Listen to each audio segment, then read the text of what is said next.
menganalisa, mendiagnosa suatu perkara gitu kan, kemudian juga kita mengkonstruksikan hukumnya, membuat anatomi perkaranya gitu kan, siapa yang harus menjadi subjek hukum, siapa yang harus kita gugat, karena satu saja terlewat dalam konstruksi gugatan kita dalam perkara perdata itu, gugatan kita akan di NO atau tidak dapat diterima gitu kan, karena misalnya plurium litis konsorsium, kekurangan pihak, kemudian objek sengketanya obskur gitu kan, tidak jelas, dan ini rawan bantahan dari lawan untuk sehingga melemahkan perkara kita. Jalan sawah. Oh iya. Ya. Ya, selamat siang, Pak. Iya, selamat siang, Mas. Wah, ini ya dalam rangka acara apa nih, Pak? Oh, sawah-sawah seperti ini. Ya. Jadi siang ini untungnya nggak terlalu terik ya. Jadi saya berada di sawah ini. Ada informasi dari klien saya yang sedang berperkara terkait dengan objek waris. Objek sengketanya itu adalah tanah sawah ya. Kalau di Indramayu ini terkenal dengan pertanian yang sangat subur gitu kan. Nah, ihwal ceritanya adalah berawal dari sepeninggal dari pewaris bernama Haja Hidayati. Nah, Haja Hidayati ini warga Kecamatan Karangampel, Kabupaten Indramayu. Desanya Desa Mundu ya. Jadi terakhir menetap itu Desa Mundu. Meninggal dunia itu tidak meninggalkan ahli waris, Mas. Jadi ahli warisnya itu tidak ada. Dia tidak punya anak dan tidak punya saudara kandung gitu. Kemudian ayah dan ibunya juga sudah meninggal dunia. Nah, klien saya ini adalah keponakan dari ibunya Hajah Hidayati. Hajah Hidayati punya ibu namanya Hajah Alifah. Nah, Hajah Alifah ini adalah adik kandung dari Haji Makdum, Desa Segeran gitu. Nah, Haji Makdum ini punya keturunan itu klien saya, Mas Judin dan kawan-kawan. Nah, kemudian perkara sedang berjalan. Dia yang memasang spanduk ini adalah saudara Masja, pembeli dari keponakan almarhum ayahnya Haja Hidayati, yaitu Haji Emon. Haji Emon itu punya keponakan namanya Abadi. Nah, Abadi inilah yang menjual kepada pihak lain gitu, kepada pembeli. Seharusnya karena ini budel waris, nah klien saya juga dimintakan persetujuan gitu sebagai sesama ahli waris. Ahli waris apa? Ahli waris Jawil Arham, Ashabul Arham gitu. Karena Jawil Furudsnya itu tidak ada. Pewaris tidak meninggalkan anak keturunan, juga tidak meninggalkan ayah dan ibu kandung, sudah meninggal semua. Sehingga karena tidak punya anak kandung, kemudian juga tidak punya saudara kandung, maka sepupu-sepupunya inilah yang menjadi ahli waris seharusnya. Sehingga kalau misalnya nanti ada penjualan atau pelepasan hak waris dari objek waris ini, harusnya semua bertanda tangan gitu. Sehingga semua tidak menyisakan persoalan sengketa di kemudian hari. Nah, ini dipasang spanduk tadi, bunyinya tanah ini milik Pak Masja yang sah. Jadi salah, bukan tanah ini milik, tapi tanah ini dibeli harusnya oleh Pak Masja dari Abadi. Karena kepemilikan yang sah itu adalah sertifikat hak milik. Sementara ini dasarnya baru AJB. AJB-nya nomor 539/2022 dan AJB nomor 562/2022. Itu luasnya sekitar 10.000 meter atau 1 hektar. Jadi AJB ini juga menjadi objek sengketa alat bukti yang kita gugat, akan kita batalkan gitu di Pengadilan Agama Indramayu. Jadi ini masih sengketa, seharusnya tidak elok ya memasang seperti ini gitu. Apa maksudnya, kecuali pemasangan spanduk itu sifatnya konservatoire beslah gitu, atau CB dalam bahasa perkara perdata ya.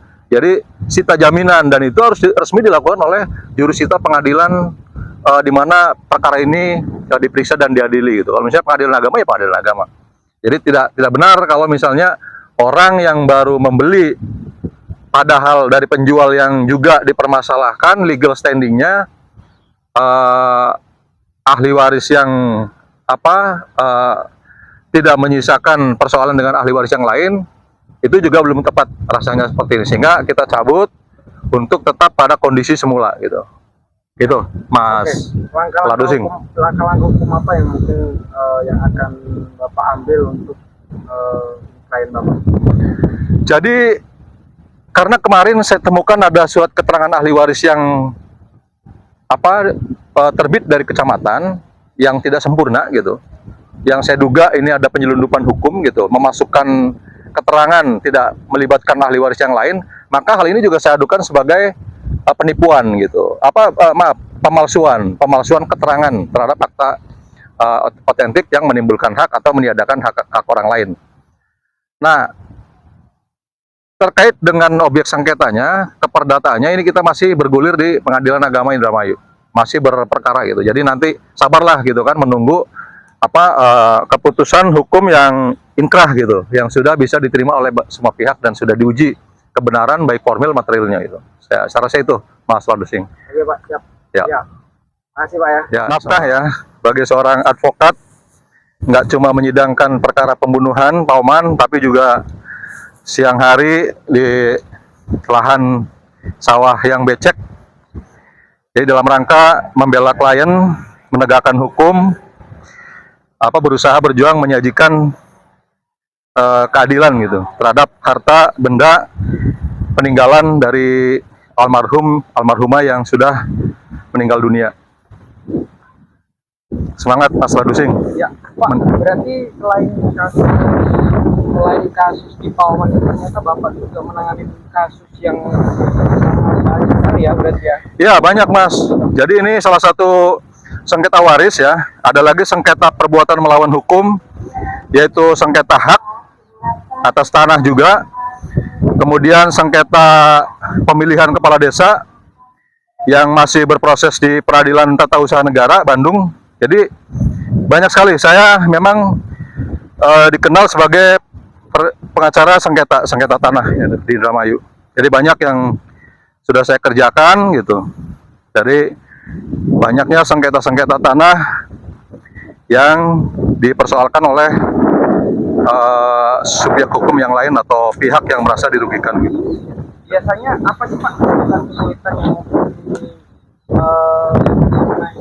yang Bapak tangani ini?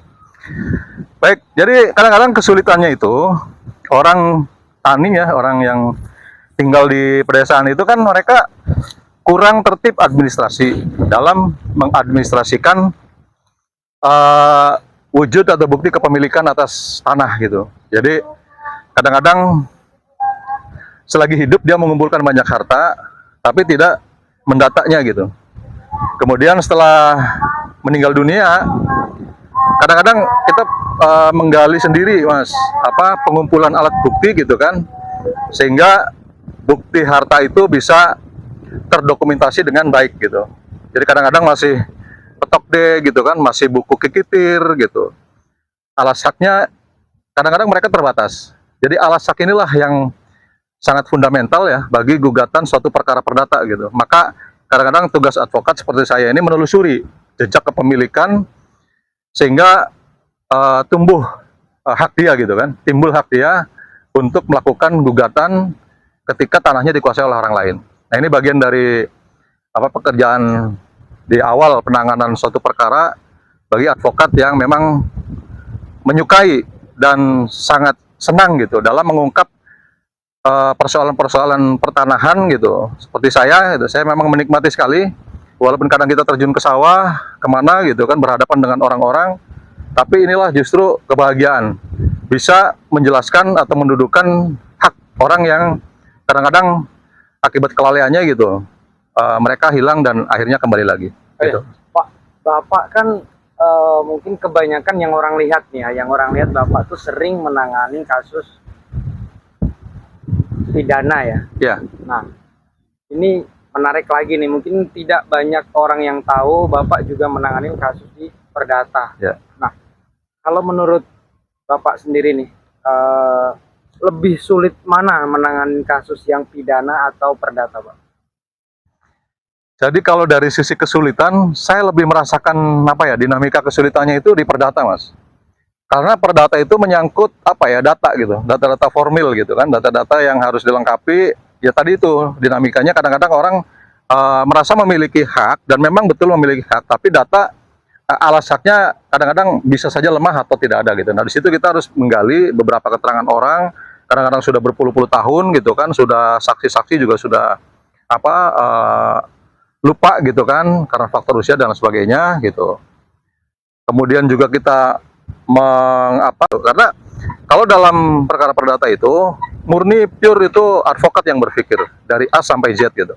Nah, dengan kasus pidana pembunuhan itu sebenarnya sudah nggak rumit ya, karena itu dikerjakan oleh kepolisian gitu kan, dikerjakan oleh jaksa juga. Kita tinggal mengkomentari gitu kan, mengkritisi setiap hal yang diajukan oleh penuntut gitu di muka persidangan. Nah, di situ jarang sekali ya kalau perkara pidana itu mentah gitu kan, karena mereka sudah melakukan penelusuran atau penganalisaan melalui saintifik gitu, atau bukti-bukti ilmiah yang bisa dipertanggungjawabkan. Saya rasa itu. Jadi lebih rumit di bidang perdata. Kalau ngomongin hal yang tersulit nih, nah hal tersulit apa yang pernah Bapak alami ketika nanganin klien Pak? Mungkin bisa dikasih gambaran, ada klien yang bagaimana gitu Pak? Ya kadang-kadang klien yang lebih pinterin dari saya gitu. Itu yang sulit. Lebih mendikte saya gitu kan, seolah-olah saya tidak mengerjakan gitu. Kadang-kadang mendikte, tapi alhamdulillah ya semua perkara yang saya tangani itu berjalan semua dengan berbagai macam putusan akhir gitu kan. Dari sekian banyak perkara, saya hanya 2 yang kalah dan sedang dilakukan upaya banding dan kasasi. Dan puluhan lainnya itu 3 diantaranya NO, saya perbaiki gugatan, dan 7 atau 8 perkara yang lain saya menangkan. Dan lawan juga upaya hukum banding, ada yang lagi kasasi sekarang, yang sedang kasasi. Di tingkat pertama dan banding saya menang. Jadi sedang menunggu putusan kasasi. Itu Mas. Oke Pak, siap. Terima kasih Pak. Ya, makasih.